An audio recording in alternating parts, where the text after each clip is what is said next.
মানিকগঞ্জে একজন মুসলিম দোকানদারের দাড়ি ধরে যেইভাবে টানাটানি করা হয়েছে, যেই অমানবিক আচরণ তার সাথে করা হয়েছে এবং তার গায়ে যেইভাবে হাত তোলা হয়েছে, এটা কোনো মুসলমান মেনে নিতে পারে না।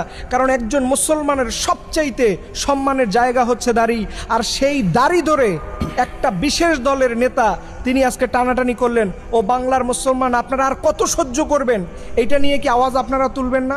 এই বিষয়টা নিয়ে এখনই আমাদেরকে প্রতিবাদ করতে হবে, কারণ এই বাংলাদেশে আর কত আমরা সহ্য করব? আপনি কি শুরু করছেন? ক্ষমতা আসার কোনো খবর নাই, অথচ আপনি আইসাই আপনি চাঁদাবাজি করতেছেন। আপনার চাঁদার টাকা দিবে না, আপনার কাজ করে দিবে না ফ্রিতে, আপনি ফাও করায় নেবেন, আপনি তার গায়েও হাত তুলবেন এবং তার দাড়ি উপড়ে ফেলবেন।